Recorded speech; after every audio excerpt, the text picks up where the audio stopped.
Yes, sir. GM. What a weekend, Big huh? weekend. We had the Jackson dude, Hole on Friday kicked us into an absolute whirlwind. yeah, man. Dude, I saw Tom Lee put out a tweet from like a screenshot of one of his buddies on email saying like, this is what's going to happen to ETH. It's going to go down to 4,100 then to 5,100 quickly. And it's like, it's not gotten there yet, but it's funny that people were memeing Tom Lee for doing TA on a, it's like crypto Twitter TA with billions of dollars. In email. That's the most boomer thing about it. Yeah, it's hilarious. Meanwhile, Bitcoin, I mean, had the entire market had a rally off of Jackson Hole and then a big old leverage flush. Have you seen as to what could have possibly explained the nuke from one? Yeah, some guy nuked his coins. Some guy clipped like 24,000 Bitcoin or something. Is this the same guy that's rotating that Bitcoin into ETH?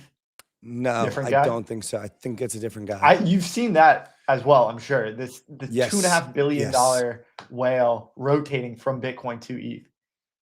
I have seen that. And if I'm not mistaken, that's happening on Hyperliquid, that he's executing these trades. Yes, he was doing it, and then he was longing on Hyperliquid. I think he's got a lot of Bitcoin left. The only other problem is the other seller has I think 150,000 Bitcoin left or something. So yeah, that's a big one. So we'll see what happens there. The problematic thing is that Saylor's not buying as much as he previously was. I think people are a bit worried about that. He was in some hot water because of the adjustments that he made to strategy. We talked about this last show where he was aggressively buying despite what the MNAV was, and he made some adjustments to that. Some stakeholders weren't too happy about it. Oh, I see. And he slowed some things down. Okay. Yeah, I mean, look, that was a very quick washout on Bitcoin. It happened in 15-minute candle, I think. We'll see what happens to the market. I think it's a little bit red today, but yeah, that Friday move was very it was very kind of like, how when the market moves and it's kind of like inorganic in the sense that it just happens so fast. Those are always pretty prime to be retracing. I laugh because I remember the copy pasta tweet that was something like, "This market is being artificially manipulated to suppress your bags." Yeah, man. Yeah. That exactly was copy pasta to the max. Yeah.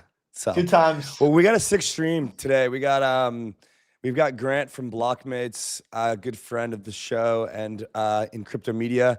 He's been talking a lot about 𝘗𝘓𝘗𝑚 as well as some of the other on-chain metas. So I have not gone in and done anything in 𝘗𝘓𝘗𝑚, but I'm pretty excited to hear what he's got going on there. And then we have Lorenzo from ARK as well as Rob from Dragonfly. So should be a fun stream today. And yeah, looking forward to kind of talking. I don't know, Rob, did you see the 𝘗𝘓𝘗𝑚 stuff? I've seen a little bit of it. Prediction markets in general are all the rage. What I've seen about 𝘗𝘓𝘗𝑚 is that they have these player tokens that are somewhat associated to the performance of the athlete.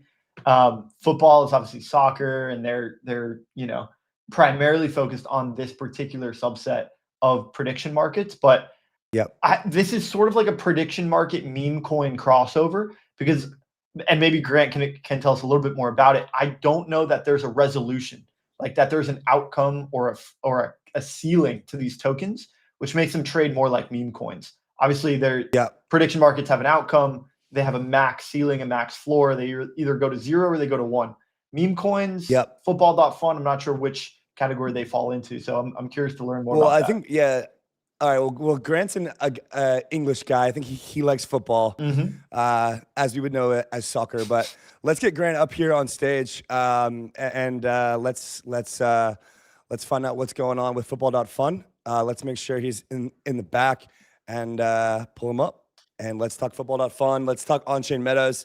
See what's going on over in the land of the prediction markets, on-chain, degenning, and fun stuff there. So we got Grant up here now, and we'll pull him up. Grant, what's up, man? Man, it's going. I mean, you had yourself a weekend, I'll tell you that. I see you in the trenches on 𝘗𝘓𝘗𝘗𝘓. on the timeline going crazy, man.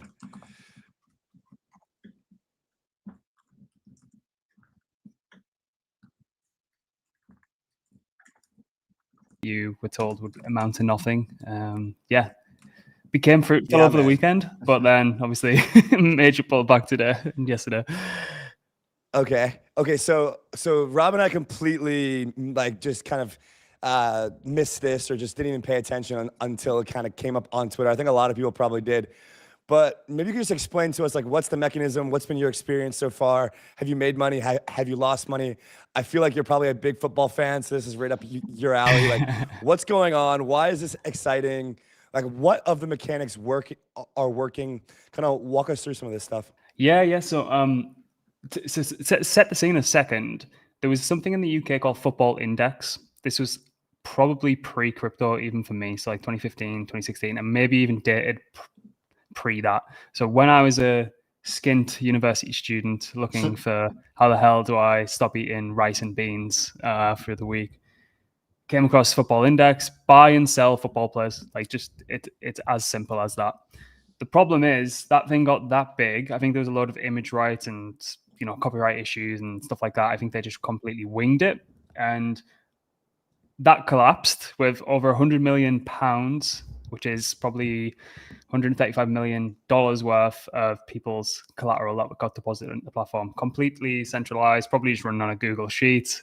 But it had product market fit, because it was like, if you can spot the next kid coming through an academy, like really, really young, like, these people are complete nerds. You think people on crypto Twitter are nerds? Go and see football Twitter. Like, and when the two worlds like collide, there's about 3 brain cells rubbing together across the full spectrums, right?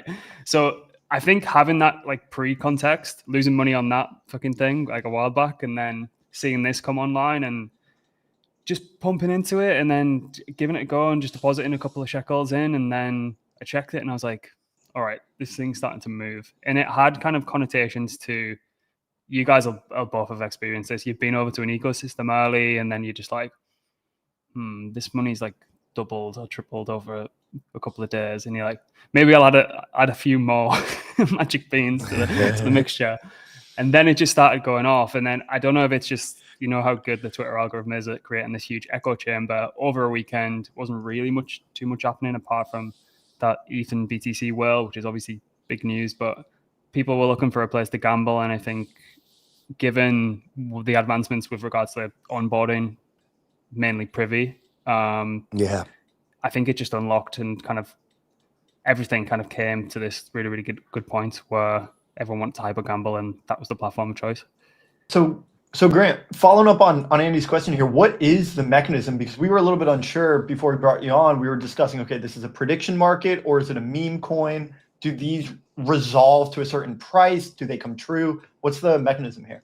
Yeah, so it's basically the way that I've heard it described, and the way that it is from a user experience perspective, is you deposit in USDC on Base, and there is a free version as well. So there's the free version that is free to play, which also has a lot of traction, which is another thing where I seen it and I was like, usually there needs to be a huge incentive for people to actually go and like play a game with inside the industry. And I don't even think the people on that side of the fence even know it's like related to a crypto product, which was also really interesting.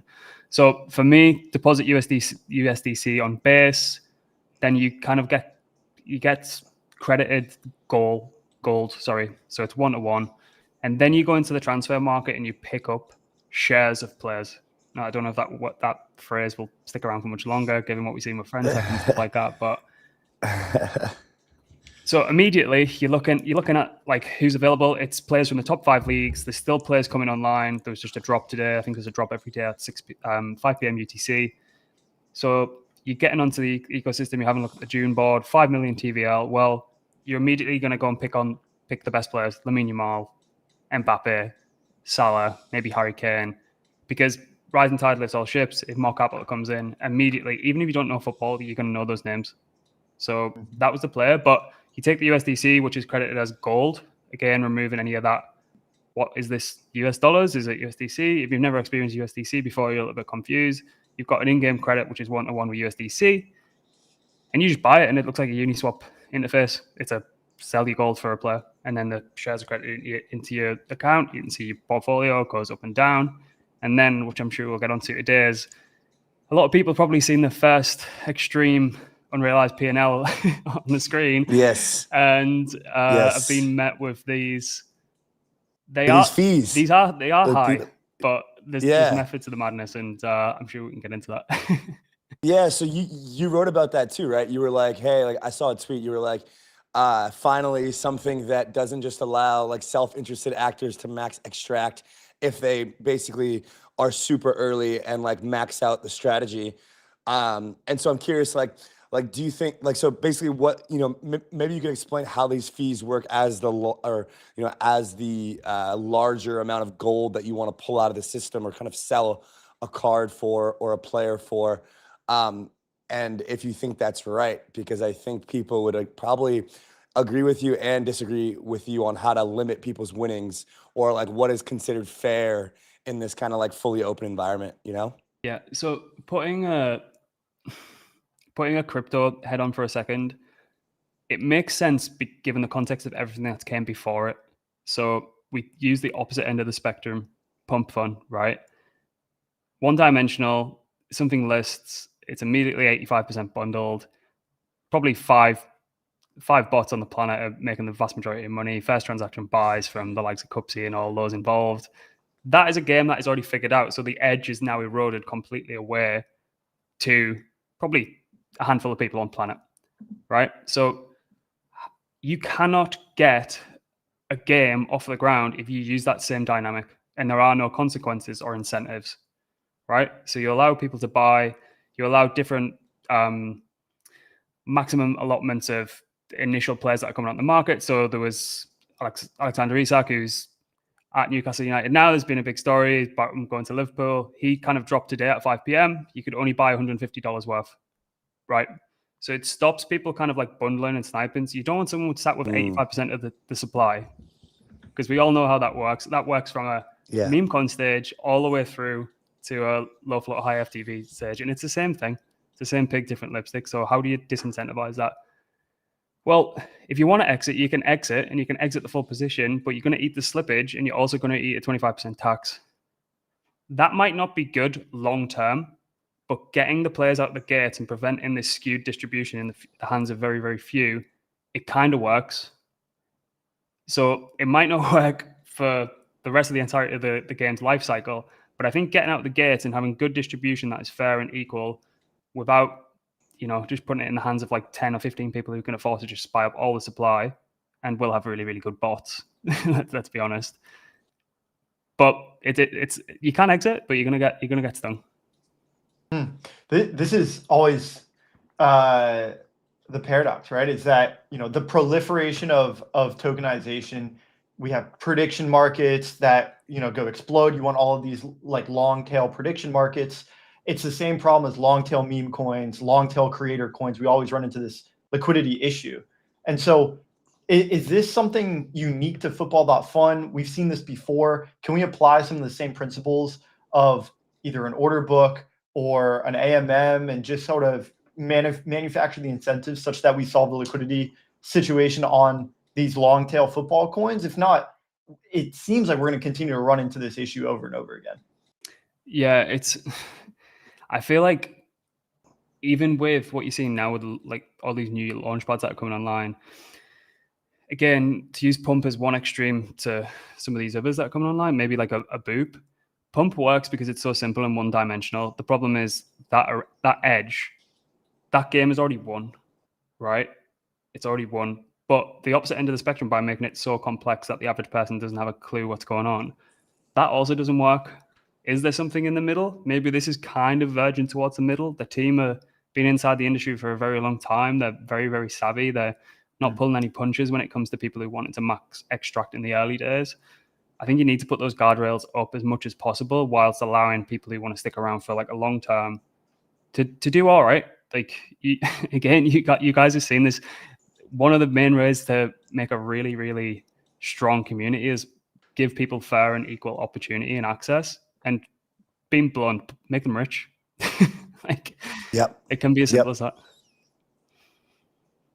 No, I mean it is, and I saw that that this was happening in football.fun. It just takes me back to like just any of the early ecosystems that that you were previously referring to, where it's just there's nothing more exciting than just like sending some amount of coins onto a new chain or onto a new place, and then just never having to re-up because it just keeps going up, and then you can just take out and go back to where you came from. It's like now you just have like this new little like pocket of your portfolio. Janky bridge that you don't know if you're gonna lose all your funds on.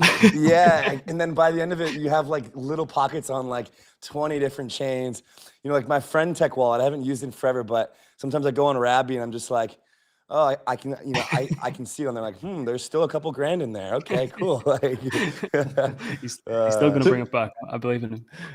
So Grant, we are not much of footballers over here. Andy and I are both from the States, and so we're soccer fans. We call it soccer right? Over here, brother. And so who are some of your sleeper? Who's the sleeper picks down there? Football.fun. We're a little uninformed. Could you give us some football education on some players that you like? Yeah, good shout. So my brother's really, really into it. He played so he always finds like weird edges in games, so I'm kind of like leaning on him for this one. But there are a few quirks in the scoring algorithm for it that if you want to play the actual game, there is a skill-based game attached to it, which is really, really unique. So it's not just a Wales paradise, effectively. You get a lot of points for goals, right? So you're looking at your Lamine Yamal's, Mbappe, Salah, Harry Kane is getting on. He's a little bit older, but he's also in Bundesliga and German League now, where you'd expect him to continue and go and get 30 goals a season. So that can help. There's also a few that are maybe they're going to get transferred into larger teams that you can go and pick up. I don't know if this Alexander Isak one's going to go from Newcastle to Liverpool. If he does, I can imagine there's just going to be a plethora of goals, and that could be a good one. He launched today, so it might be a little bit frothy there. There's also a few that you probably want to get sold. So the Manchester City keeper, bright young prospect, is just signed for them, but then they've also just signed it's about to go through a new keeper called Donnarumma, who literally he's probably the best keeper on the planet. So you probably want to sell the previous keeper they've just signed with Trafford. And yeah, if you want to, maybe I'll put a little list out shortly after this, but there's a few that I need to. Oh, there is one that I did. We'll definitely clip this one though. I did use the Americans' expense because Jude Bellingham, who I'm pretty sure you might have heard of, he's like Adidas' biggest star probably since David Beckham. He does have a brother called Job Bellingham, so very, very similar. And he also played for Bellingham's previous club, Borussia Dortmund. I think there's going to be a few people just go on, see Jay Bellingham, and think, whoa, he's super, super cheap. And don't recognize he's got a brother. And that could be just a left curve it. Yeah, just maximum left curve. Just all right. What's the strategy on this one? People's attention spans are low, and there's someone stupid. All right, let's go. Well, that's cool, man. I mean, it's been fun just to. I mean, frankly, it'd been more fun had I been on chain with it, but I had a weekend outside. Not on chain, but shout out to those who did, and I hope that your portfolio is doing well. It sounds like maybe because the market's down today, are they coins or cards or players are down? They're kind of down in their value a bit today. They're all tokens. I think it's an AMM underlying it. I believe they replicated the mechanism on the free-to-play game as well, so actually use an AMM to actually price the off-chain stuff as well, which is quite cool. But they chose tokens as opposed to NFTs, which I believe 𝘗𝘅 did. So I feel like we've seen that shift between collectibles actually going towards tokens now as well, which is quite a cool dynamic. Yeah. One last one for you here on football.fun, and then I kind of want to just pick your brain about on-chain metas in general, what you guys are doing. I know that you just moved too. I want to hear about that. But do you think that this has longevity? Like, do you think this is going to be, and if it does or if it doesn't, why? And like, maybe what do you think would allow this to have longevity based on your previous experience of participating in on-chain metas that have it, and and that some that just kind of phase out? Yeah, I feel like, as I was saying, that those two worlds colliding from crypto, maybe kind of a bit of finance, and football is some of the most kind of addictive personalities on the planet, and everyone's trying to find edge. And you can't discredit the people who are coming from the football background as well. There is a merge of the game where if you're just purely playing to win from the strategy perspective, like building up the best teams, finding kind of undervalued talent and putting those into your squad meets people who just want to play like the money game, there's going to be this really, really nice collab. And I honestly believe like the game is good enough to stand on its own 2 feet, even if you take like the monetary aspect out of it. There is that weird connotation because the on-ramp is through crypto that you are going to get tied to the markets. Like I made a joke yesterday, like, oh, Wales are selling BTC, best go and sell my on-chain football shares, because it's like 2 totally dislocated markets. Like why should they ever be affected or correlated to one another? But they kind of are. That is the thing that does concern me a little bit. The other thing is maybe the players' rights and the naming rights. FIFA are notoriously fuckers for that.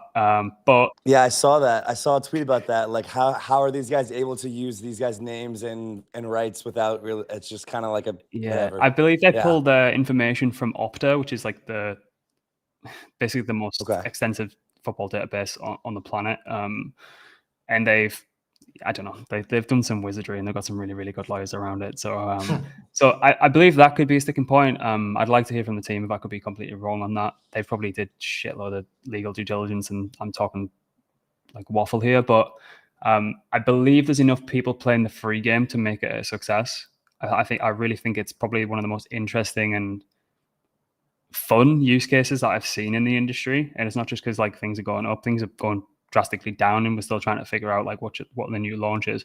There's a lot of strategy, and it's not one dimensional. I think helps as well. Like again, I keep coming back to Pump.Fun, but it's a game with one deterministic outcome. It's like how much of the supply can you get as early as physically possible, and that edge is completely eroded. So yeah, I do like it, and I feel like it's, I don't know about you guys, but I feel like it's about time we start seeing stuff like this. Yeah.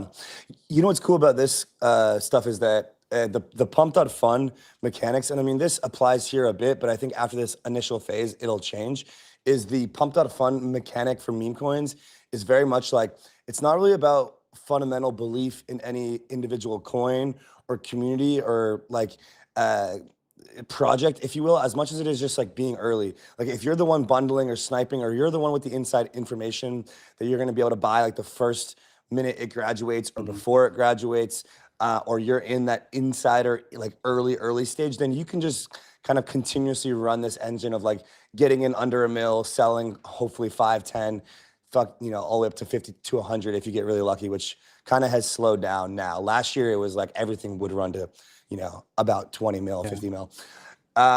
Whereas like previously, even, I mean, sure, DeFi Summer was similar, where you were the earliest to yield farming, you were, going to make the most money. But somewhere along the lines, there was like this, okay, if you believed in a really good project and you just held it and you had like some sort of like research as to why that you wanted to invest into it, and you created this thesis, then you were rewarded. You didn't necessarily have to be the earliest. You had to be earlier than most, but you didn't have to be like, it wasn't about just like dumping on the next person because of, you were earlier than them. Now, I think the abundance of coins completely changed this, but somehow along the way, I think we could get back to that kind of like research-esque philosophy around, okay, like I'm holding this, token because X, Y, and Z. So hopefully that this platform, while it's not like research, but hopefully it's not just about, okay, we were early here the first week. Now it's just about like, people kind of, hopefully it goes into a more strategy-based game with like actual skill and believers and stuff, versus just like being early to every drop or being early to like this first week. Because that's what I think actually makes games and like these metas sustainable. If it's just whoever's earliest and then dumping on the next person, it's not gonna last very long. Yeah, and Grant, just to kind of round that out, I'm curious what you saw in this project, this game, that made you get in early and have some belief. The founder, what did you see in the founder, Adam? How do you think he's been able to make this a massive overnight success? And what did you see early on that gave you that signal? Yeah, I mean, I've been kind of, how the algorithm just throws you little nuggets now and again. And I usually have this like rule of like 3. If I see it from 3 completely unrelated sources, like I have to stop everything and go and try it. So the algorithm kind of worked its magic for whatever reason. And then I just jumped in and had a look. And I always say this to people, like particularly if they're coming into like this industry or wanting to invest for the first time, it's go be curious. Weekends are for trying stuff out. You will find stuff before the masses by reading docs, doing the basics of due diligence. No one likes to read. No one has an attention span. And even just putting a limited amount of money over there where it's like, I can set this on fire right now, but it's enough to keep me interested if anything does start to happen. So being curious and just trying stuff out. And 9 times out of 10, you try stuff and it's rubbish. It's the same thing you've seen, maybe with a couple of different steps. Like the whole gaming thing that came around before was yield farming with a couple of extra steps. Points were just, again, yield farming with a little bit of an opaque APR where the team got to decide how much you got at the end. A lot of it's the same pig, different lipstick. When you do see something that stands on its own 2 feet and that isn't something you've used or tried before, and you have to figure out the dynamics, particularly when you've been in the space as long as we have, that's something to pay attention to.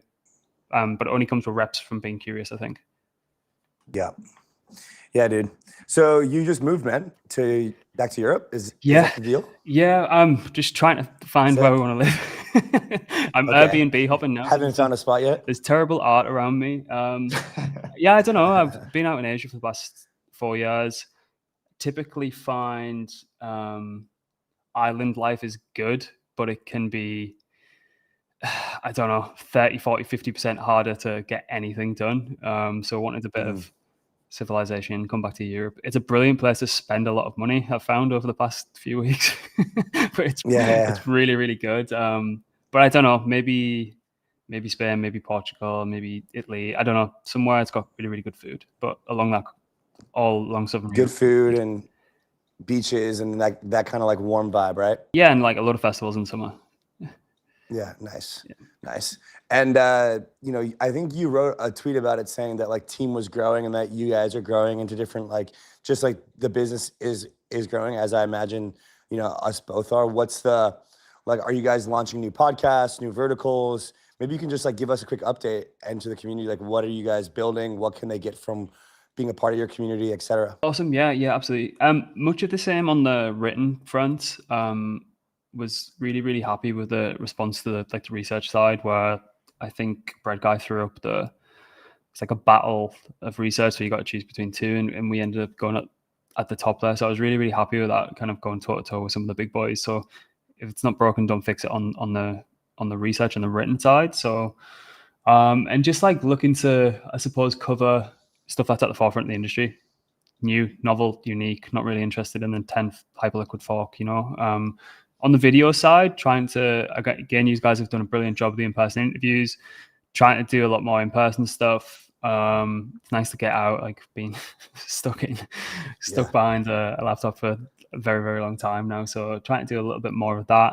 And then just trying to find kind of, I suppose, unique ways to do written, or unique ways to do video, or unique ways to do whatever format it is, but kind of like do it a little bit outside the box. But much of the same, more in-person stuff though. I think it beats being behind a screen, doesn't it? So yeah.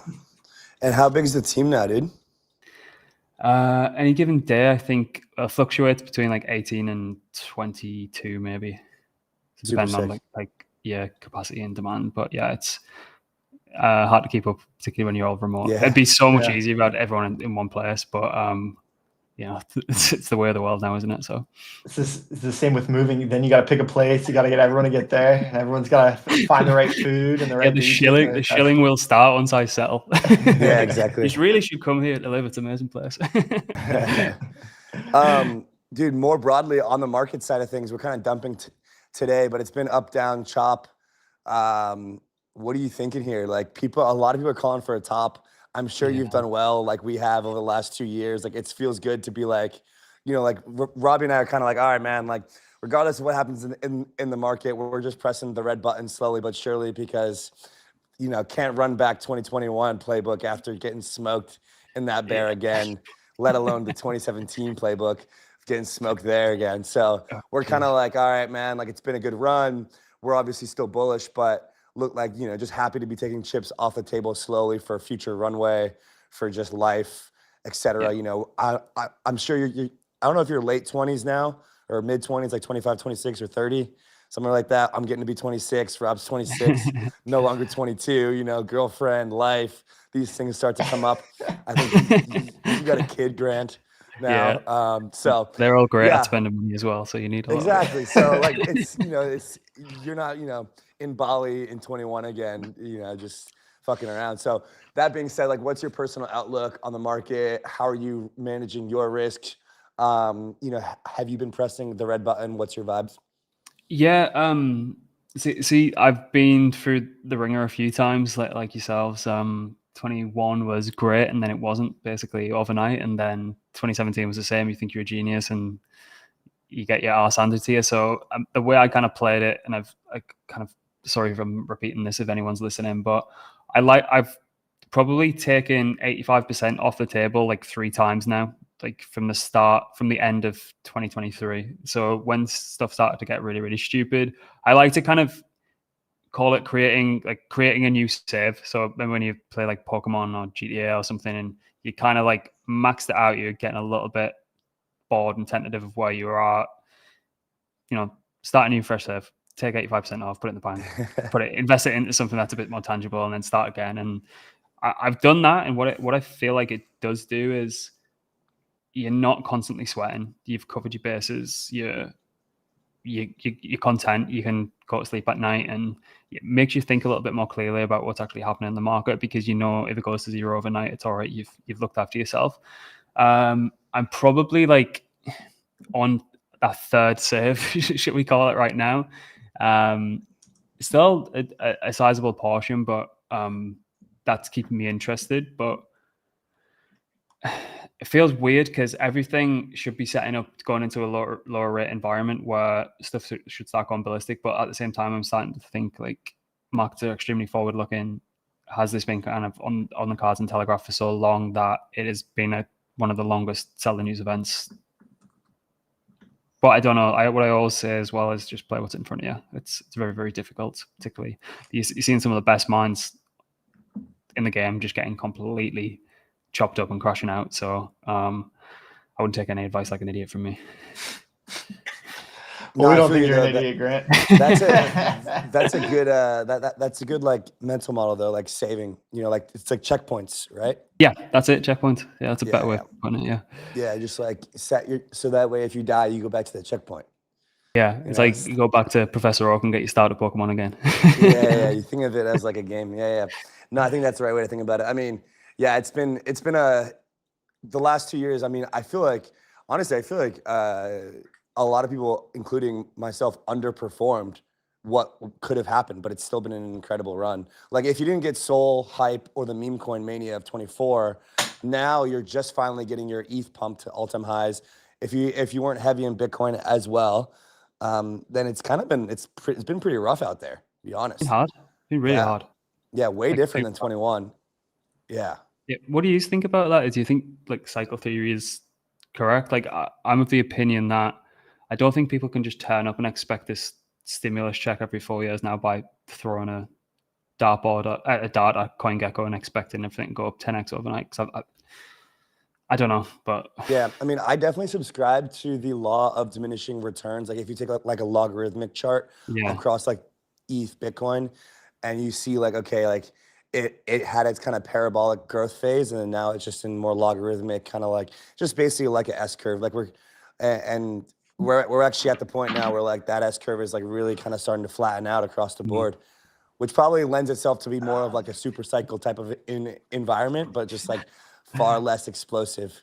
I feel like Robbie's gonna take the opposite of that. I don't know, guys. Sounds kind of bearish. No, dude, I'm bullish. I'm just saying, Powell out there in Jackson Hole just said he's gonna just turn on the money printer and let it go. Yeah, no, I mean, I feel you on that. But like, okay? So let's play this way then. ETH went to 80 last bear market, and then went to 5K.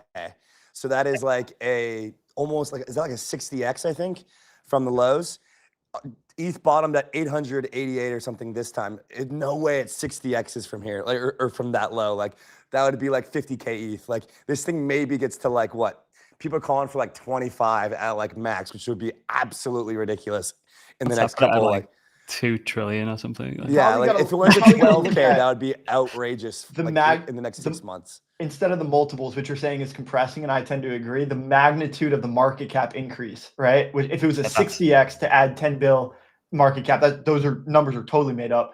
maybe it's a 5x to add 10 bill this cycle. Yeah, exactly. Yeah. And with stablecoins as well, like I seen a stat the other day, and it was like 2030 there'll be $1 trillion worth of stablecoins, and I was like, that is bearish as fuck. Like there'll be way more than that. Yeah. Way more. Did you see Arthur Hayes' screenshot on his presentation? Yeah. I think he called. I've also seen him give a trillion. presentation on Filecoin, how that was going to go to like $1,000. Grant, absolute pleasure having you on, man. Would love to have you back sometime. Anytime. Thanks, gents. Yeah, this Blockmates roll-up mashup has been a blast. Yeah, congrats on the success, bro. I think we're gonna do something in Likewise, Korea boys. with the guys. I think maybe with the Magic team and a couple others. I think we'll do a little event. So I don't know if you're gonna be there. Yeah, all the boys will be going. I'm stuck here, unfortunately, trying to sort a visa out. But I'll drop a message with Alex, and he'll sort it out. Yeah, we're taking the full film crew and stuff. So beautiful. All right, dude. Awesome. Thanks so much for your time, gents. Appreciate it. Do I have to do anything now? I'll just go off. Later, bro. See you next time. Cheers.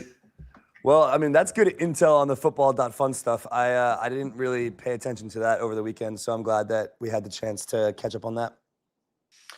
Yeah. Oh, yeah. I mean, it's fascinating stuff. Obviously, the prediction market meta is huge right now, but as well, the meme coin meta and just the way that we're going to continue to proliferate tokens. Yeah, I think, it kind of brings up the same kind of liquidity situation that we have been talking about. Right. And so I tend to think, there's so much room to explore here. I mean, this kind of gets even back to Yeezy, which is a totally different situation, but it's like there's hunger, there's thirst, there's demand for tokenization, even if it's totally a grift. You can tell that people want to deploy new tokens. And we've got to figure out a way to make these tokens sustainable. To your point, you're asking lower about rates. Sustainability That's for the these only games. Sustainability that we're gonna that's need. One way to sustain it. We're gonna hear more about maybe some of the macro side, some of the more institutional theses from our guy Lorenzo, another friend of the show at ARC. Yeah, real quick, what did you think of? Dude, I think that Grant's checkpoints save thing is great. Like, let's say you pull 70 to 80% off the table. Then you've got 20% left, and all of a sudden you're thinking like, all right, well now I got to grind again because like I'm down. Like my portfolio is much smaller. I don't know, man. Market's red today, so it's got me tripping out. Like we should have. I was gonna clip more on yesterday, and I just didn't do it, and I knew I should have done it. If you think it's all over here. Look, definitely not all over, dude. Exactly. But like, I should have clipped. You shouldn't be kicking yourself for not clipping. I think I should have, dude. There's gonna be one of these days, one of these times where it is gonna be all over for for the foreseeable future. And so you just want to make sure that you have enough clipped so that what's a good hit rate, right? Yeah. Is it 8 out of 9, 9 out of 10? As long as you, because you're gonna miss it the last time. It's the only time you're gonna miss it. So as long as you clip enough times to dilute that last time when you miss it and it actually is all over, then you'll dilute it in returns. I think that's what he's doing here. So let's get Lorenzo up. Let's see what he thinks about 85. Let's see what him and the ARC guys are thinking about the move today. Lorenzo, it's good to have you on the show. Good to see you last week or the week before, a couple weeks before, whenever that was. What's up, man? Yeah, awesome to be here, guys, and great to be on the show. Man, Bitcoin's crashing, man. 110, 111. The market's freaking out today. What's your read after Jay Powell on Jackson Hole came out and basically was very dovish? I think surprised a lot of people. I think a lot of the markets took that as a sign to go to the upside today and over the weekend. And it looks to be kind of bloody Monday out there for Bitcoin and some of the coins. What's your read today? Yeah, look, like we're actually like pretty long-term focused, honestly. I think like daily swings like this, like where we don't pay like too much attention. I think generally, I mean, you've seen, I think ETH went down to 4.1K, and then basically we tested the 5K. It was, very quick, and now I think we're at 4.5, 4.6. Honestly, I think just like ARC, the type of funds product that we have, and also just in general, like the thesis doesn't really change. So yeah, we don't pay a lot of attention, honestly, to daily swings. Yeah, plenty more interesting things to discuss here. And I think, all right, Rob. I think, well, it's just if you get wrapped up in the short term, I mean, you're gonna get tugged around like the market. Yeah. So I take it that most of the investors in ARK are also long-term focused, right? So that you kind of represent your stakeholders here. What is the theses that you guys believe in? You have stakeholders that believe in it as well. What are some of the general trends that you are placing bets on, and that you see from these stakeholders there's interest to also align with digital gold or future of payments or future of finance? What are some of these things that you seem to really stick in the investors' minds?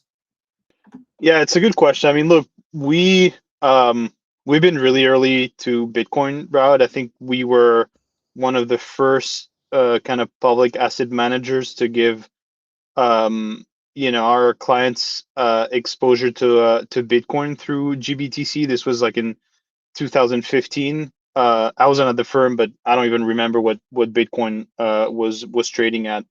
But generally, like, obviously we think we've published models on Bitcoin, so we're we're very excited still about store of value thesis on Bitcoin. We're obviously we're also invested in Ethereum and Solana and kind of the smart contract, and we think I think while Bitcoin was very easy to get for TradFi in terms of narrative, I think smart contract L1s have been tougher to explain, right?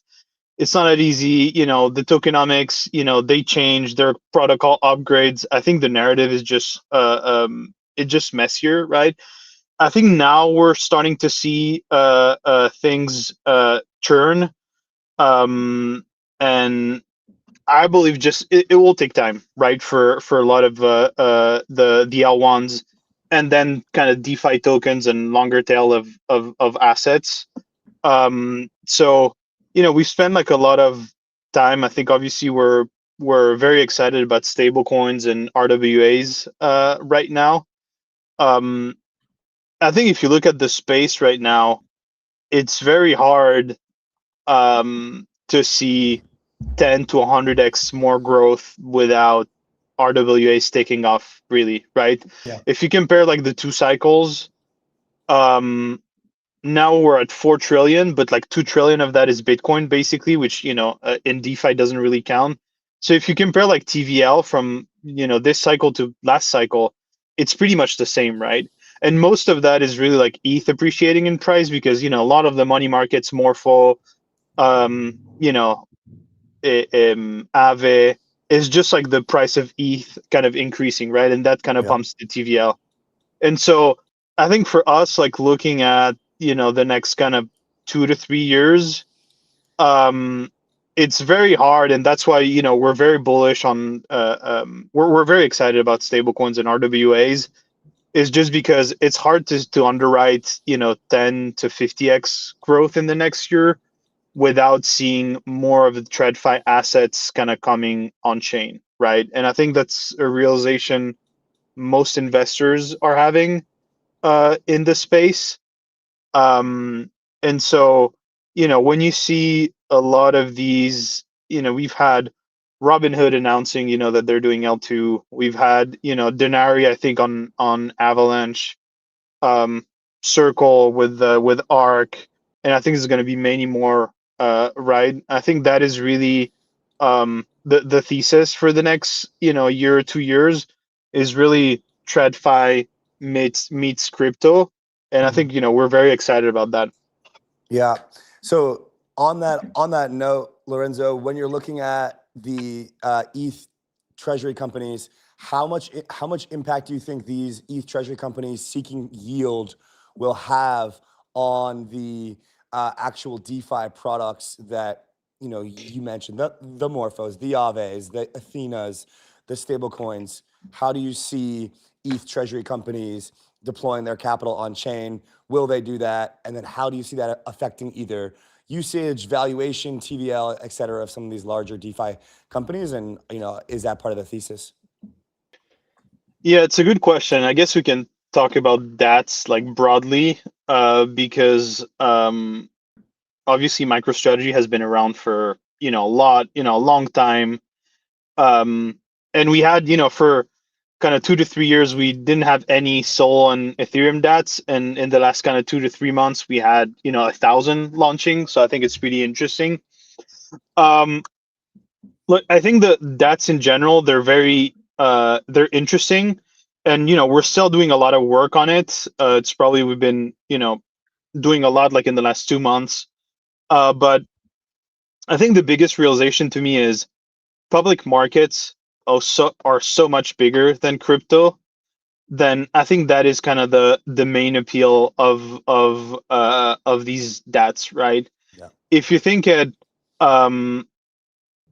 even for tokens like Ethereum and Solana, we don't really know how it's going to play out in terms of the spot ETF, right? In terms of staking or not, that's still to be determined.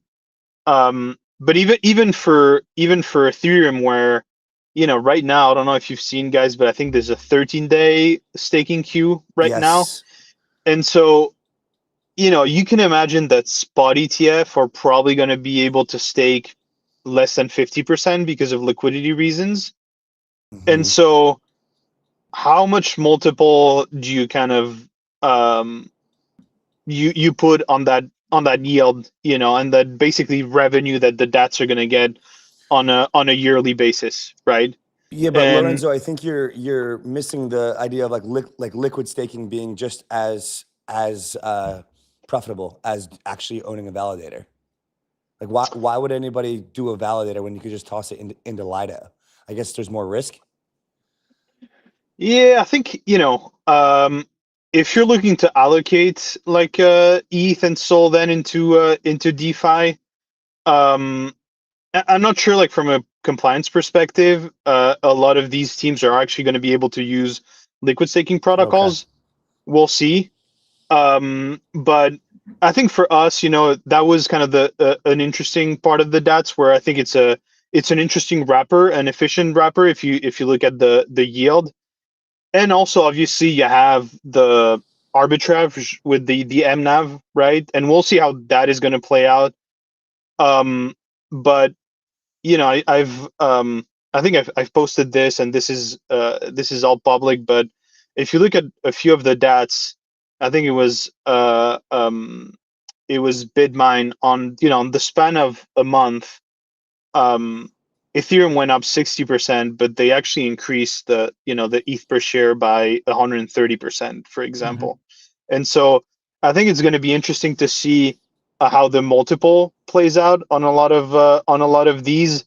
But as long as they're trading above one MNAV, they're going to continue to do these ATMs and basically arbing that and increasing the ETH or kind of Sol per share. So that is one thing. I think the other thing, Andy, is, as you said, is a lot of these, and you guys have seen it, the Zilla, which is basically they're going to allocate to DeFi. We'll see how that plays out. I'm not sure the risk that you're taking to get the marginal yield in DeFi is actually worth it when you can actually increase your ETH or Sol per share by leveraging the MNAV, right? And so I think you have to ask yourself, even on Solana and Ethereum, you can get like 3%, 4%, 5% like pretty easily. But when you get to like high single digit, what risk are you taking? And I think, that's probably a question that probably an answer we're going to get, from some of these DATs. So I think in our head, we're still doing a lot of work. I'm not sure, we're just not sure the value add of deploying on chain and getting into riskier kind of strategies is actually long-term the most sustainable, strategy. And anyone not already following Lorenzo should be following Lorenzo, because he is severely underfollowed. You posted a picture about the relative leverage that is being taken into place in the market nowadays versus back in 2021 when we had a lot of centralized finance, Voyager, Celsius, all these guys blew up. And so what I think the market perception is that these DATs are super levered and they're going to blow up any second. But when you're looking at the data, you see that this space isn't as levered as it was back in 2021, not by a long shot. And so what do you think is causing this divide? Is the leverage just moving elsewhere? We don't have the data to see it. So, or is there something else that's going on that's kind of causing this skew between perception and reality? Yeah, I think look, like the picture I posted, I think it was like a Galaxy report where they do like a tremendous job on the research side. And yeah, obviously, if you compare, you know, in terms of lenders and leverage where we are today from compared to last cycle, obviously we had, you know, the Genesis, the BlockFi that actually blew up. But if you look at the percentage right now of CeFi and DeFi, DeFi is much bigger as a percentage of, you know, borrow lend than it was in previous cycle. And, you know, that is mostly, if you look at DeFi, that is mostly Aave, Morpho, Spark, and, you know, a couple of other, which are really like dominating the space. So I think, you know, in terms of leverage, we haven't seen any spike. Most of that, again, are on protocols that you can actually monitor. Aave, Morpho, everything is on chain, even Maple and the other protocols, which I think is the biggest difference with the last cycle, right? You didn't really know how much of it was rehypothecated with Genesis, with BlockFi. You didn't really know who was depositing. You didn't really know like the strategies, who was that lent to. And so, you know, I think people are getting a bit stressed, obviously, because we're entering the fourth quarter. And the cycle, you know, if you see the 4-year cycle, obviously we're kind of getting it to the end. And so people are looking for, you know, signs of leverage, which is obviously some of the, you know, the early signs of the end of the bull market. But I do think, you know, if you compare it to last cycle, we're not there like on a nominal kind of on nominal basis. And I also think the quality of leverage is much more transparent, right? Because it is in many of these platforms. And we haven't seen actually, you know, centralized platforms like BlockFi, Genesis to that size popping up, which I think is very good and kind of healthy for the market. Yeah. Yeah, it is. And yeah, it does. I mean, I've just been seeing tweets like, oh, we're in the 8th inning, we're in the 9th inning. I mean, I don't know. People spend too much time trying to find the top, I think, and really just zoom out. One other thing that you posted recently was about Athena.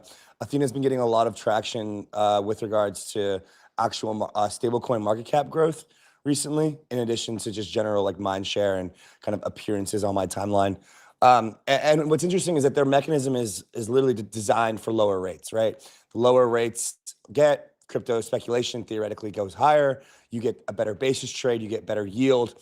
Whereas other stable coins, as the rates lower, Tether, USDC, the yield on Aave, the yield on Morpho declines in Pendle, et cetera.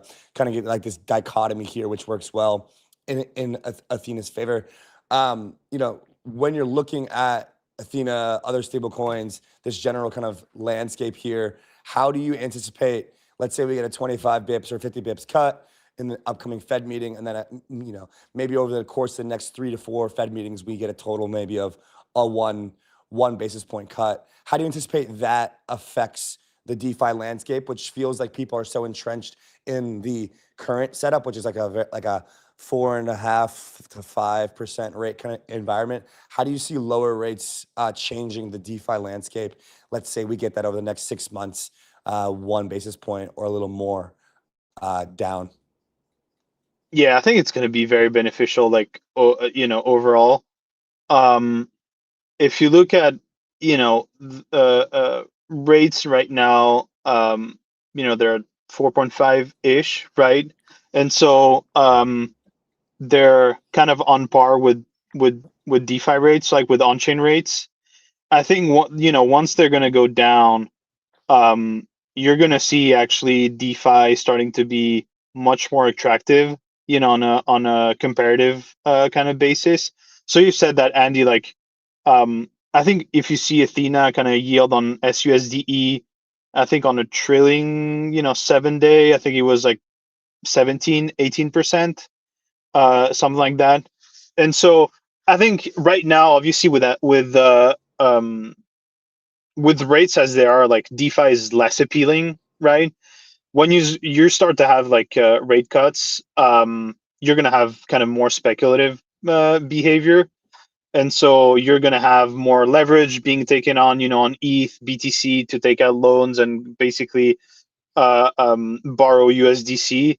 And so I think we're gonna see rates on chain go up, and that is going to attract a lot of capital, right? I think that's the most interesting phase, is when you actually have a delta like pretty big between TradFi rates and on-chain rates. And so I think all the borrowland protocols that you've mentioned, I think they're going to be big winners. Athena, obviously, I haven't checked how much of the open interest Athena is right now globally. Yeah, it's a lot. I think, last time I checked, I think it was 9-10%, but I know they're now doing the same strategy with Bitcoin and perhaps like another token. So we'll see how big they can get. I'm sure like the open interest actually grows faster than the price, right? Like for if you increase the price by 20%, I'm sure the open interest actually grows even further. So we'll see. I think the real test is, if you look at previous cycles, right now it's really like Tether and Tether and Circle, dominating the space. For stable coins like both Athena and Sky, you kind of have to get to a certain level, right? Like the 20-30 billion threshold, like the 20 billion threshold, I think has never been touched by even Sky, like in the last cycle. And so I think it's going to be interesting for Athena to see if they can actually get there, right, and get in size. I think at least like the same order of magnitude as Circle and Tether. And I think the next phase is really like centralized exchange. Ultimately, like if you want, USDS and USDE, or even SUSDS or SUSD to be kind of accepted broadly, you're going to have you need more of the centralized exchanges to accept the stable coins, right, as collateral for perps, as margin.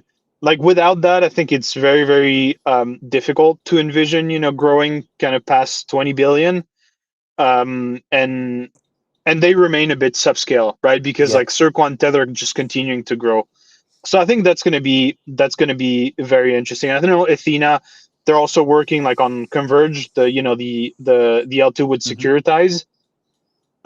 And so I'm also very curious there what they're preparing. I know they've announced, Pendle, Aave, like a few early protocols to deploy on Converge, and I'm sure there's going to be a lot of intersection with like tokenization, obviously, as they're doing this with Securitize.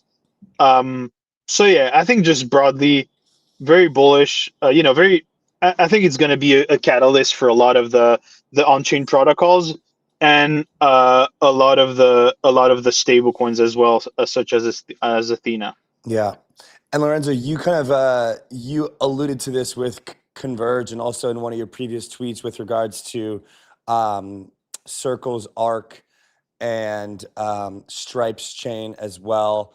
You kind of put out a funny tweet saying what's more likely, them to be an L2 or something else. But what we kind of have now in this stablecoin chain game is you've kind of got like the Plasma and the Stable, which are like, I'd consider them more like crypto native Tether chains. And then you've got like Stripe's chain, which I'm blanking on the name. It's something. Tempo. Tempo. And Circle's ARC chain, ARC, not ARK. And so you kind of got like this, like these two different like subsectors of these chains, where I see like Plasma and Stable are very similar. Plasma's token is already like pre-market trading at like 5-6 bill or something. Stable is a little bit earlier in development. And then ARC and Tempo are obviously kind of still in development. Like, how do you reason about this? Like, what is your mental model for these stablecoin chains, these payment chains right now? How do you reason about their token? Do they need a token? How do you reason about whether they're kind of like real, in the middle, or grifty? How do you reason about like, is it a viable thing to invest in? Like, just kind of like curious what your mental model is for this kind of like stablecoin chain landscape. Yeah, and it's a really good question. And I think, we're still kind of looking at the landscape. I think it's very interesting because every cycle we kind of, retry the corporate chains, right? Like if you look at Lira, like XRP, like we always get a try like every cycle. And also I think, what it means to be like an L2 or like a, just an L1 EVM chain that on its own, right? I think, for just to talk about Circle and Arc, like very quickly, I do think like the DeFi infrastructure right now is not mature enough for really the use cases that Circle is looking at, right? They're really going after, the TradFi markets, banks, brokers, and ultimately, I think, a lot of these players, they need like reliable fees, like reliable low fees, right? Like if you have like a meme coin launchpad on your same L1 and the fees is spiking, like that's not going to cut it, right? For a TradFi kind of institution, like that's the reality, right? Like even if you have like a fee market, they want to know exactly how much they're going to pay. They need like, dark pools, like I think like 25% of the public kind of the equities market is traded on dark pools. We don't have that infrastructure. Privacy with ZK is extremely expensive still. Like even on public blockchains, you need to be able to have rollbacks, right? Of transactions. You need to be able to have kind of metadata with the transaction that you're sending. Invoicing bill is just like I think a lot of things that right now in DeFi, and I think we're going to get there, but they're either expensive or they're not there yet, right? And I think if you look at kind of the CPN and the Arc blockchain in general, you need that to onboard to have like FX markets or like even the equities markets. You need that, right? And so I think that's kind of one thing we've been thinking about. The other thing is, it's still EVM compatible, right? And I think a lot of people wish it was like an L2. But if you think about it from an economic perspective, at least for ETH, the asset, like L2s are paying basically nothing to ETH, right? Like in terms of data availability, right? And so economically, Ethereum, the base asset, is not losing much, right?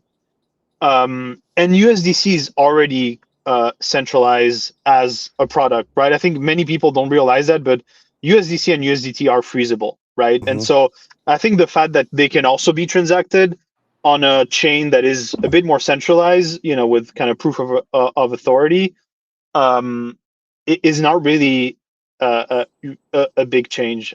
I think overall, we'll see two different tactics. Obviously, some going more the centralized way, and some like Base and Robinhood that are still deploying on L2. And I think they do have a roadmap to kind of decentralize the sequencer and having more kind of the Ethereum ethos. We'll see how that plays out. But I think it's definitely again, this time is different, right? I know you never have to say like this time is different, but just in terms of scale of stablecoin and use cases, we now have a lot of use case outside of crypto, right? A lot of the emerging markets, a lot of people are using stablecoin for other things. And so I think it's going to be very interesting to see how it plays out. I think overall, it's still very accretive to Ethereum and EVM in general, but we'll see. Yeah. Lorenzo, just got one last question for you before we let you go. You had another tweet about an on-chain IPO, and then in the same spirit of this tokenization and bringing more of this on-chain, how do you expect this to play out? What's the structure that you have in mind? Do you see this mostly for crypto native companies that are looking to go public, or do you see this as a mechanism and a method for really any company, crypto or non-crypto, to access deeper liquidity and launch something on chain? How do you see this playing out, and what's the structure? If a company's listening and they're thinking about doing something like this, how would they go about doing it? Yeah, it's a good question. Actually, it's funny because like when TradFi markets are hotter than DeFi markets, you start to have founders wanting to do IPO wrappers instead of launching tokens. And when the DeFi markets are kind of hotter than TradFi markets, you start to see like centralized companies that should probably do an IPO that want to launch a token, right? So it's like, I think it's just very interesting. Yeah, to answer your question, I think the Pump ICO was actually really interesting for that. They raised, I think in total they raised more than $1 billion. Correct me, guys, if I'm wrong, right? Yeah, $1 billion. And you look at the Circle IPO, the Bullish IPO. I think Circle raised a bit more than $1 billion, and Bullish, I think they ended up raising 700 million. I think you just realize that DeFi right now has pretty deep liquidity, right? If you wanna do an ICO kind of on chain, this was probably not the case, 2 or 3 years ago, but now you actually have capital to do so. And so I think, Robbie, like initially, yes, it's probably going to be crypto companies, or at least like companies that are that have some kind of that have trading or crypto within their business. I think we'll see many of them, and you're already starting to see this, like getting their shares like tokenized natively, right? Like on the blockchain. And I think at some point you're going to maybe see the tokenized shares being more liquid than actually the TradFi shares, right? And at some point, I would imagine that maybe like a company is going to decide to, okay, like we're going to do like a full kind of on-chain ICO, and we're gonna leverage blockchains. I think we're definitely going that way. We'll see who gets the kind of do the first jump, let's say. But yeah, overall, I thought Pump was very interesting because that is like the order of magnitude actually of ICOs in TradFi markets. And I actually do see a lot of, I think in general, like people are excited about tokenization, but they say, okay, like it's just going to be a representation of the share on chain. I actually see that a lot of new use cases, and I'm very excited actually, being able to do, new strategies. If you see like the Acrid fund for Securitize, like Gauntlet is doing like, and so I think, even, that intersection with prediction markets, I think people really underestimate like the number of new products and new ideas that we're going to have with tokenized shares on chain. And so I don't think it's going to be just a representation, right? Even having perps, perps on a Tesla stock or perps on an Nvidia stock, like that doesn't really exist. And the real perps, the real crypto perps. So that is obviously one thing that comes to mind. But I think we're going to see net new innovation because of that, and I'm actually very, very excited about that. Beautiful.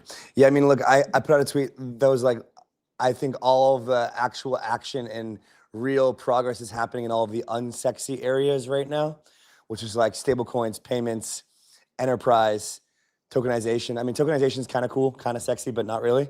Whereas like, 8 years ago in 2017, this is where we were all focused, and somehow we got distracted along the way. And now we're like right back to like, let's solve the core problems that crypto can solve. So Lorenzo, appreciate you coming on, man. And we'll speak to you soon, and have a great rest of your evening and day today.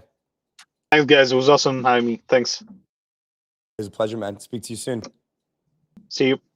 All right, buddy. All righty, Rob. Good little sesh there with Lorenzo. Good to hear from him and have him on. Up next, we got Rob from Dragonfly talking about DATs, what he's seeing in the venture landscape, and more. you're good to go on your end, Rob. So, yeah, man. What was it? Any key takeaways there from Lorenzo? I think he's just a super smart guy. I think ARK has a very unique position in the space. They've been around a long time. They were early and correct.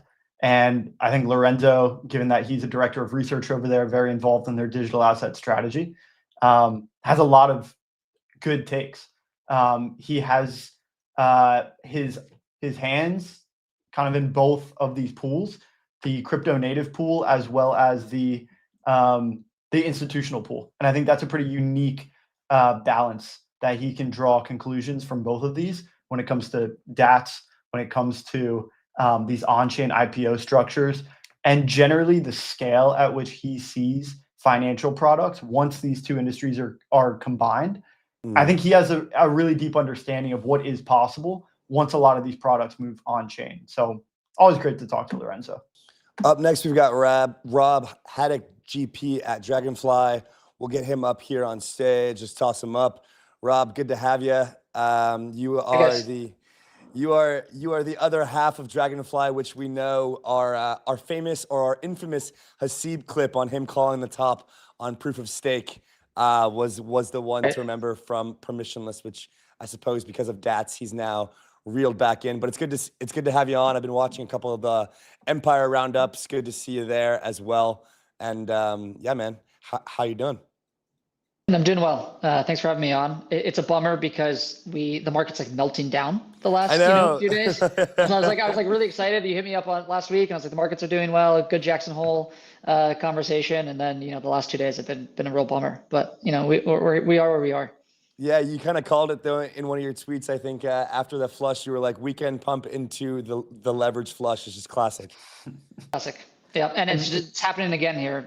After I think the equity markets were pretty tough today as well. So, but we'll get back to it.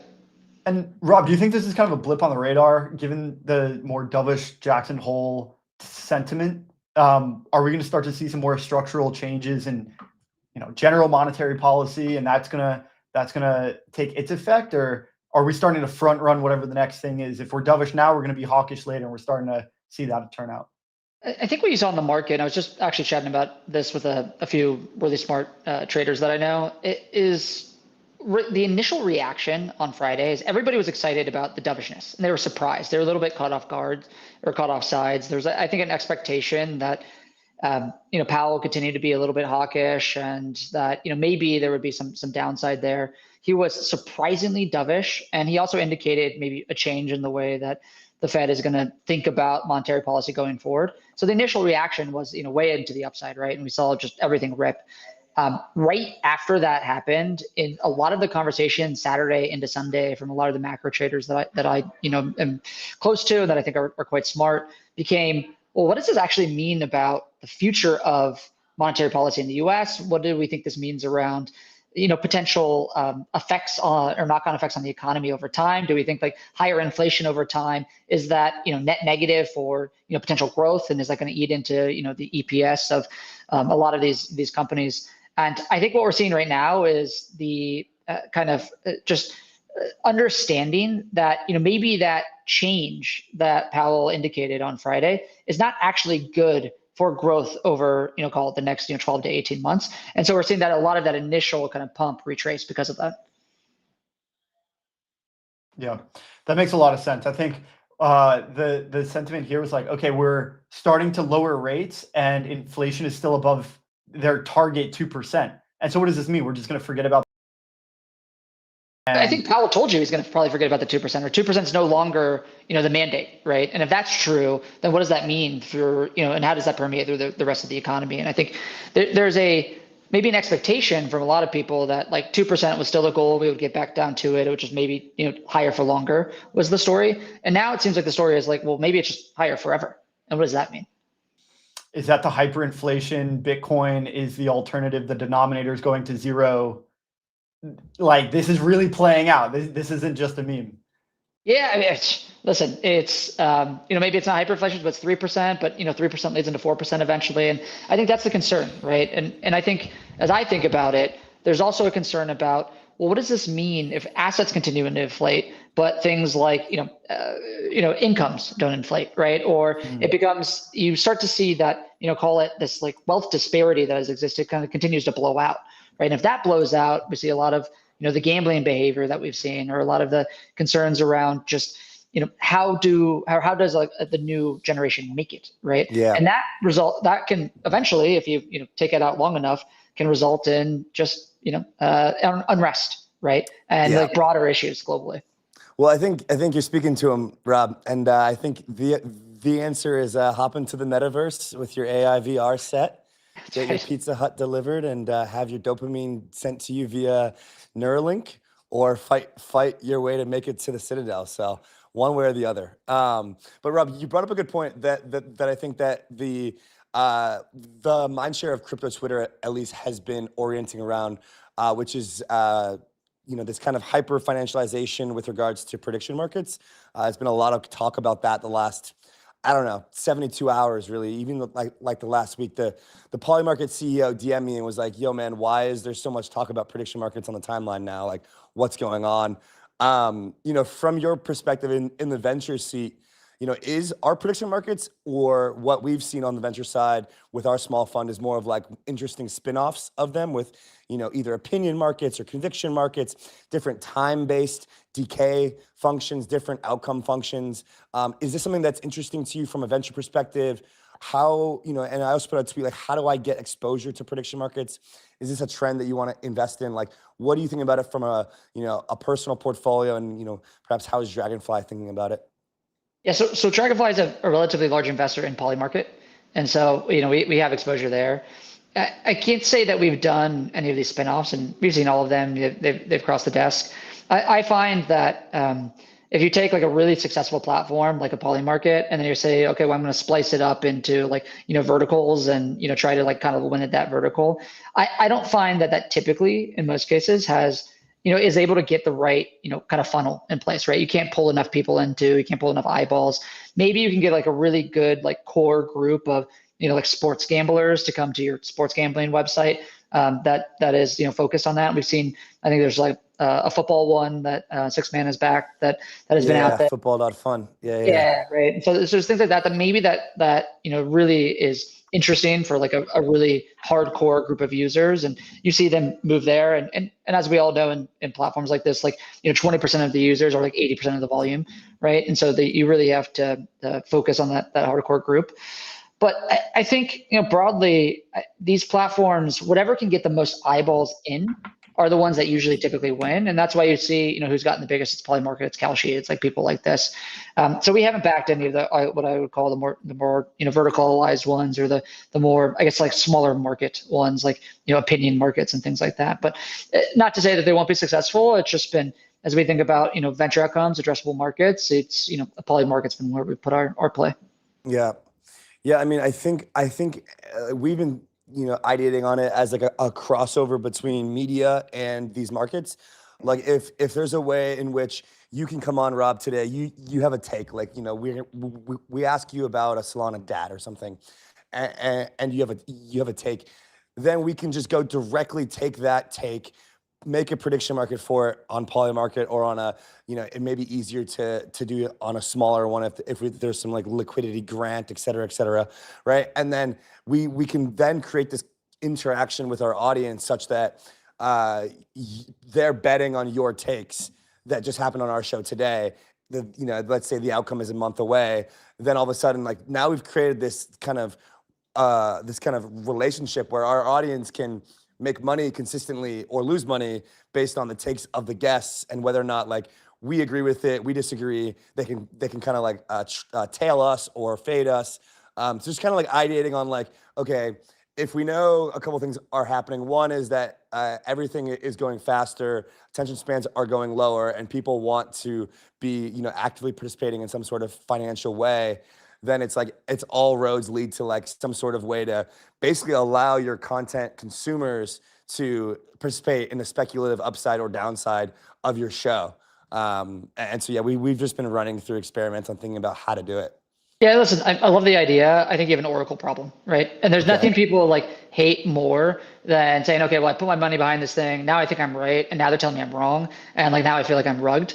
And like, that's the problem you have in these things all the time, right? Is like, if there's an opinion or if there's like unclear, like, Oracle resolution, right? We've seen it with Polymarket, with 𝘗𝘳𝘏. People get, quite upset over the Zelensky suit conversation. Yeah. Right. And there's like hundreds of millions of dollars on the line there. Like now you start talking about like, okay, well, I say something about, let's take a take that I've had over the last couple of months, which is that like, I think like X stocks is not a product that like people are actually going to use on chain, right?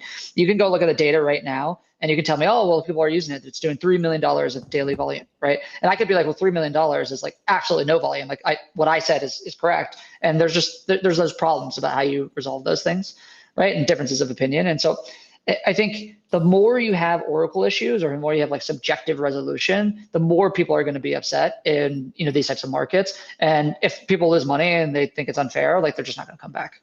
And Polymarket is hilarious for this exact reason, because they, whether you call it shooting themselves in the foot or simply just not caring, they list markets like, is Earth flat?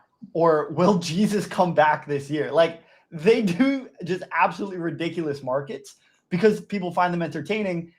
And then they sort of deflect all of the responsibility onto 𝘗𝘂, and 𝘗𝘂 just takes it. Like they're the Oracle, they're the resolution engine and the source of truth. I also think that, Andy, to your point about media and the way that this combines and converges a show and its audience, I'm pretty sure All In, the podcast with Chamath and Jason Calacanis, these guys are already doing this on Polymarket, which is really cool to see. I've also seen Zero Hedge, some other Twitter personalities, start to list their own markets on Polymarket. And so it's really cool that Polymarket is doing this. 𝘗𝘂's got their hands full for sure. Yeah. But I am really, really looking forward to user-generated markets within reason. Obviously, you can't go all the way into the augur scenario where they have assassination markets and all this crazy stuff. But user-generated markets, I think, is some nut that one of these prediction markets will crack. Yeah, listen, I think if you ask Shane, like he'll tell you, like he wants to be the information oracle for everything, right? Like he wants to be the market for everything, and that's what they're trying to do, and they're trying to thread a needle, right? Like you go look at the 𝘗𝘁 resolution scenario, and how do they do it? It's entirely subjective, based on an internal body that they have that does that, right? And Polymarket's the other end of the spectrum. Like they're trying to use a decentralized like third party like 𝘗𝘂, right? And there's obviously been at times debate about whether or not that works, right? I think what's clearly true is you don't want entirely like some subjective third party from a regulated business to do it, and maybe at times 𝘗𝘂 hasn't worked. And how do we find the right part of that spectrum is, I think, still a work in progress that everybody's trying to figure out. Yep. Rob, kind of shifting gears here to some of what's happening in the broader kind of market here with these treasury companies and with the just broad kind of adoption of Bitcoin, Ethereum, and quite a few of other assets. Yesterday, there was news that I think Jump, Pantera, and Multicoin are looking to raise $1 billion to buy Solana in some sort of treasury vehicle. I've been tweeting out that I think Solana is next on these. I'm not asking you for any information that you're privy to, but I think inside of the circles, people know that Solana is, or that some sort of treasury companies are coming for Solana. I think it's just like the logical next step, and then leading into the other assets. I think my main question is kind of where do you see us in the scope of this entire paradigm? And I ask because about three months ago, I put out a tweet that was like, we're in the revenue meta. Like everybody cares about revenue. They're like, and that kind of blew up, and I got a lot of flack for it, and it became a term on crypto Twitter. And I'm equally embarrassed as I am proud of it. It's quite a silly thing. Yeah. And so that poll blew up, but like I think we're very clearly out of the revenue meta and into the DApp meta. Now, obviously, it still persists, and everyone's excited about Hyperliquid's numbers and Aave's numbers and et cetera's numbers, but like we're very clearly not in the like let's look at DeFi Llama and see what to buy anymore. It's like, okay, who's buying what in size? And so like I'm just curious, like in this transition, like where are we at? Do you think in this kind of treasury company accumulation meta or concept? Has your views changed over the last several weeks to months? Like how are you thinking about this at large? And then we can kind of get into some of the nitty gritty. Yeah, well, I would say two things. So first, I actually don't think we're out of the revenue meta. I do think people are distracted by the digital asset treasury companies. There's just a lot of the volatility, at least to the upside, has moved from the tokens and into these digital asset treasury companies, especially on Bitcoin. Actually, Bitcoin vol has been somewhat depressed over the last 2 months. I think so. If you look at what's done really well in the token side, like Athena, Hyperliquid, Aave, like these things that are doing really well in DeFi, and so I think that continues to be true. On the treasury company side, listen, it's clear that across crypto there is a lot of interest in these. A lot of the people who you probably see it in your group chats. It's not just the VC funds or the trading firms. It is also your average whales or your average retail traders who are, if you go into your group chat, they're talking about, SBET, and they're talking about MicroStrategy, and they're talking about, Bitminer, and all of these things, right? And so I think it's pretty obvious that people want to move where volatility is, and things like SBET have honestly traded shitcoins at times, right? And you've seen the price move 70% in one day, which is, you don't typically see in equity markets, right? And so that's been interesting to see. I think to your point, there's a somewhat, in terms of the private investors or the people who are doing the pipes, the people who are doing the converts, I think there's exhaustion a little bit. There's been so much or so many of these that have come out. Solana, obviously, to your point, a lot of these are coming out, but there's, I think there was another BNB one that was announced today, and then there was a BNB one that got delisted last week. Yep. And then if you kind of, pull forward everything that, we're seeing happening, I would expect that you're going to see a couple of these for every asset in the top 20 or 30, and even some, kind of beyond that, or at least they'll try to make that true, right? And if that's true, how much private capital is there to invest in these things? I think we're, maybe in this lull or this dip where people just feel tapped out, especially the crypto native investors who have participated in a lot of these. And so we need to get more interest, more capital from, the traditional investors, the Wall Street investors, and not just, the Jane Streets of the world who are going to invest in your pipe or invest in your convert and then hedge you on the perp to the downside and trade out immediately. But you have to get longer term investors. But I am starting to see a little bit, and I think this will probably pick up post the August lull when volumes are really, really far down. Some of the traditional financial firms on the street who are starting to think a little bit more thoughtfully about these and not just and take more of a notice and not just saying, okay, well, there'll be an ETF someday and I want exposure that way. So I think we're in the seventh inning, but I don't think it's over. Yeah, Rob, I take it you guys are one of the longer term investors in this space. How much do you balance liquid versus VC and the time horizon that comes with that? And then also, if you're not too distracted by some of these digital asset treasury companies or some of the short-term metas, what is your focus on a longer time horizon? Yeah, so we have 4 venture funds. We're currently investing in our 4th venture fund, and we do have long only liquid fund, but we look at that book once a month. So it's not active trading. We're not trading in and out of positions. It's really kind of liquid venture, as people like to talk about. So with the DATs, we haven't really participated. We did publicly invest in one called TLGY or Stablecoin X, which was Athena's. And that's because we're already a very large Athena investor and we want to continue to support them. In places where we've played in these digital asset treasury companies, it's been things or tokens where we're already large investors and holders. And that's only place we're going to continue to play. We're not playing the premium to NAV game and trading in and around these. And it makes sense for, I think, some of the liquid hedge funds. That's not who we are. To your second question around, okay, well, what are we focused on? I actually think, it's a lot of the old narrative, right? What are blockchains good at? Blockchains are good at moving value and information, right? That is what they are good at. And every time, every cycle, people start to talk about, all of these things around social and gaming and other types of, AI and the other types of metas. And maybe the tokens do well and they pump and people trade around them. But where do we ever see PMF in those things? It's unclear to me that we have in really any of those, verticals. So we continue to do what we think, crypto is good at. It thinks about moving money. So, stable coins, payments, DeFi, broad financialization markets and things like Polymarket, trading, infrastructure, right? So continue L1s, L2s, like cross-chain infrastructure, messaging layers, wallets, right? The things that we think will continue to reinvent the global financial rails and will change the way that you and I interact with finance over time. That's where we continue to focus. And we still think there's a lot of things to invest in on those themes. And so we're trying not to get distracted around, whatever the shiny new thing is that crypto trader cares about today. Yeah, Rob, are you seeing different types of founders come into the space? Like one thing, like let's say that there's these unsexy narratives that we all know that are the best use cases for blockchain, like 2017 type narratives that we all got bulled up on that are like now coming to fruition. Payments, tokenizations, RWAs, stable coins, enterprise use cases, cross-border remittances, et cetera. Like very boring, but like very, very important. Like, are you seeing a next generation of like non-crypto native founders that you guys are being pitched by, or like maybe like ex-Stripe employees or like ex-Revolut people? Like, are you seeing a better new generation of founders that you haven't previously seen, or is there still like a brain drain into AI or a brain drain into other sectors because crypto is still not kind of like sexy enough? So it's absolutely picked up again. Okay. So if you remember, 2018, there was a little bit of that. And then, Bitcoin went to 19K, back down to 3. And I think we lost that meta again. And in 2021, actually, the founder quality was tremendously high.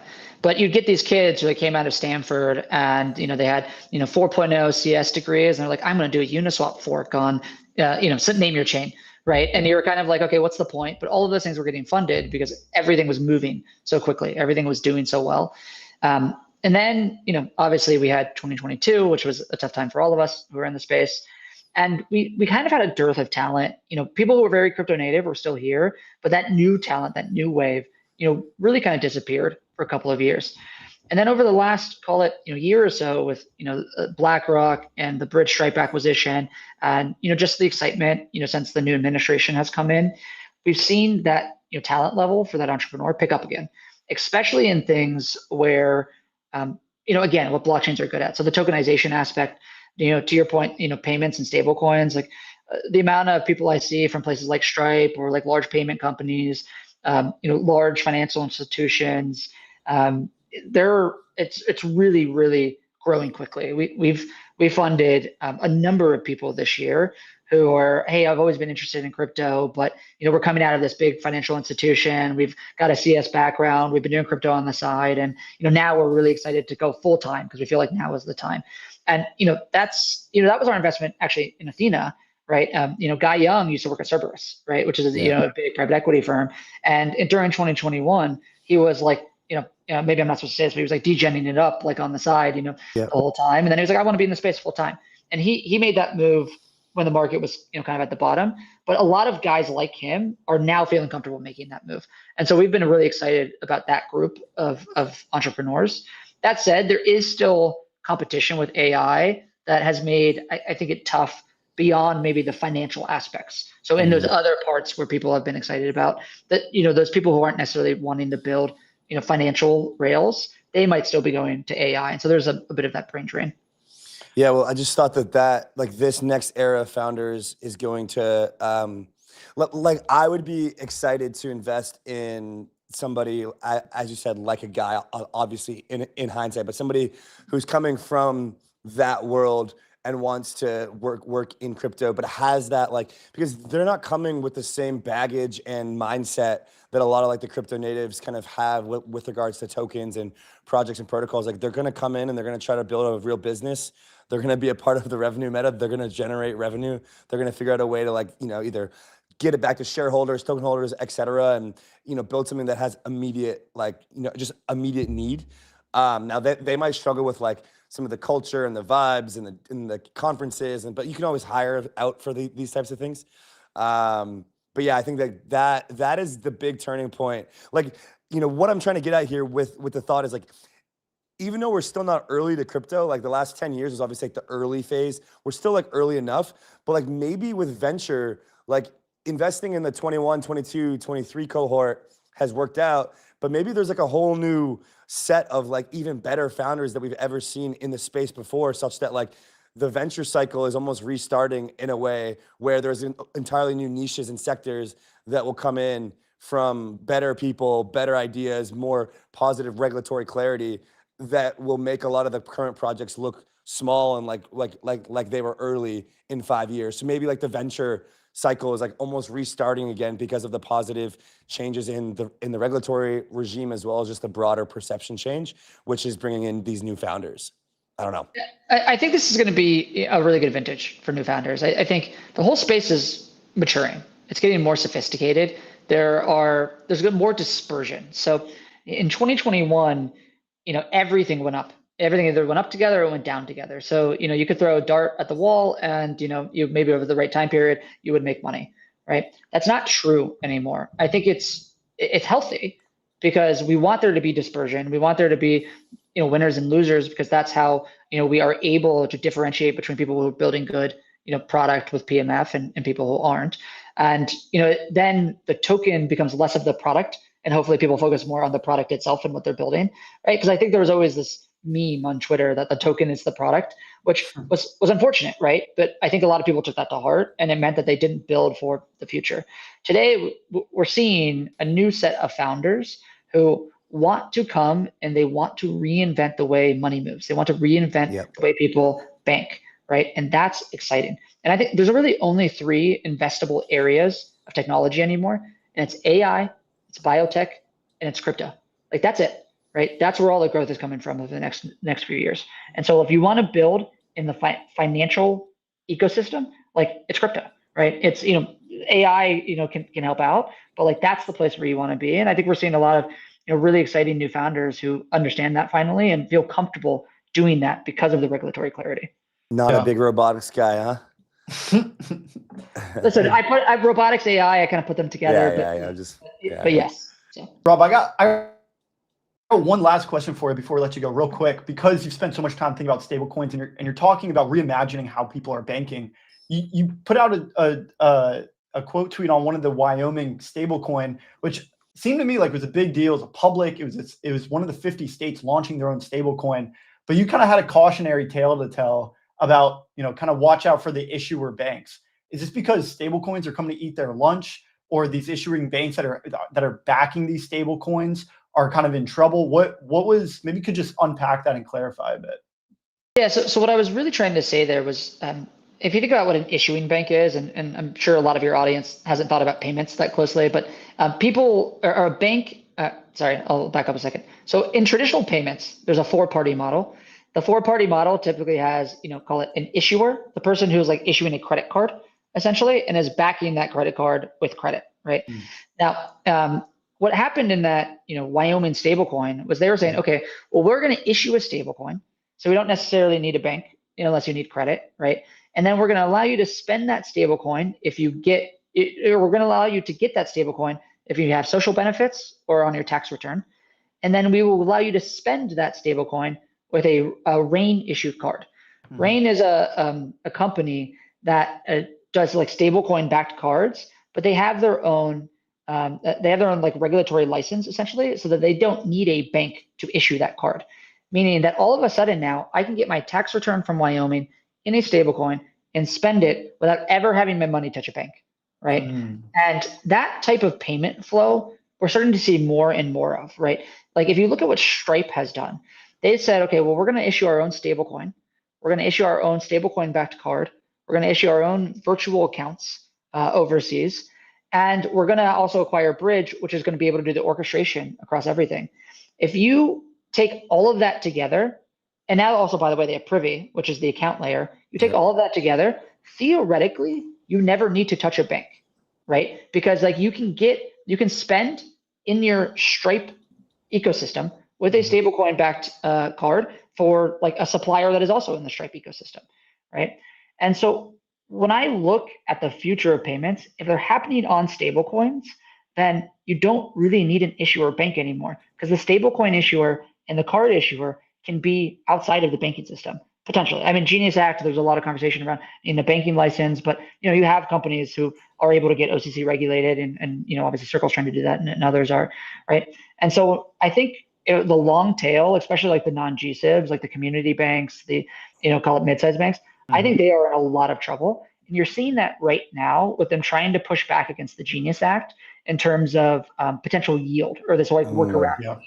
So there's been this like rumor that's gone around, and I think we've seen it talked about on Twitter a little bit, that the banking lobby wants to not allow Coinbase to give you rewards if you hold USDC on Coinbase.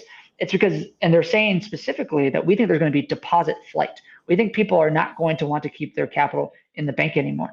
And because they realize they are not competitive, right? And when they say they're going to be deposit flight, I say, okay, compete. And they don't want to compete. That's the problem right now. And so we're reinventing how banking should work, and they're trying to entrench themselves. And I think, the stable coin out of Wyoming and the rain card was one part of that. But I think the issuer banks are in real trouble over time. This feels like the same thing that shut down the Facebook Libra project, because all of a sudden social media companies were going to go and innovate on banking, and probably another deposit flight risk, as you're describing. Yeah, but the market's ready for it now, because we have we have this regulation, the Genius Act, and we have regulators and people in the administration who want to push forward this innovation, which is clearly better for consumers. Like, why do I care about the banks if they can't compete, right? And that's a long conversation. I'm sure somebody listening to this is telling me about local mortgages and things like that, and I get it. It's a nuanced conversation, but compete. That's all I'm asking for. Yeah, yeah, Rob. I think if there's a world where we have like a full Stripe based payment rails, from their own stablecoin, their own chain, to everything, to a card, to the POS system, to the issuer, et cetera, all like that would be. It feels closer than we think, but that would be insane. That would be that'd be great. I think the only thing that you may have maybe skipped over in the explanation was just that you need somewhere to like hold the funds, which I suppose would be like the chain, your account on their chain. Yeah, I mean they're quite privy, right? So you have your wallet, and they have the virtual account, which is also is on chain, and now they're building their own chain in Tempo, I guess. And I mean right now Stripe does still use Lead Bank, which is kind of like a fintech bank for their card issuance. But let's say that the Stripe wanted to use Rain instead, and who has their own kind of regulatory license, so that they can go and issue this card without a bank. Like, you don't actually need an issuer bank at all. The only bank that needs to be involved is holding your collateral for your stablecoin. That's it. And other than that, you can get rid of banks altogether. There's a question around how you get credit into the system, but a lot of people are trying to solve that right now. Rob, we appreciate your time, man, and the insights. Look forward to having you on again in a couple months. Hopefully we can get some more interesting DAT shakeouts, developments, stablecoin payments, etc. Always a pleasure to speak with you guys from Dragonfly, Robbie, Hasib, the guys. So pleasure to have you on for the first time, and thanks for the insights, man. Thanks, guys. I really enjoyed it. Pleasure. Cheers, man. See ya. Have a good evening. Peace. Alrighty, Rob. Pretty good stream today. What were your key takeaways there, Robbie? Just generally speaking, on Grant from Blockmates on-chain metas, Lorenzo, Arc, and Rob from Dragonfly. My primary takeaway was that it is a warm day in Florida today. I had the camera overheat a couple times, but we got that solved. Otherwise, I mean, it was tremendous. I think, all the way from the institutional takes that we had on prediction markets, which are clearly just a one-way street in adoption. DATs seem like a near-term distraction. Kind of get a little bit more of a sense on how this macro environment is shaking out. I think it's really interesting times, because we kind of, everyone kind of feels like the music is coming to an end. It's the seventh. Dude, we're dumping right now, hard. But again, I think it was CMS that had, how many 20% pullbacks were there on the way to the latest all-time high? There were several. Yeah. And so I think every time there's a big dump like there is right now, we got to ask ourselves, is it over? Is it never coming back? One of these days, that is going to be true. It is never going to come back. It's all going to be over. But with the current environment, the rate environment, the levels of adoption, it just feels like it's not quite over. Even though we're close, it's just not quite over. No, it's definitely not. No, it's just things got pretty overheated there for a little while. And I think Look, we'll see. I'm not really gonna make any market predictions. I'm just trying to get back to it. So. I'll take one conclusion here that I drew as far as like forward-looking scenarios to play out was from Lorenzo at how when macro interest rates drop, it presents DeFi rates as more appealing, and that could be the catalyst for a blow-off.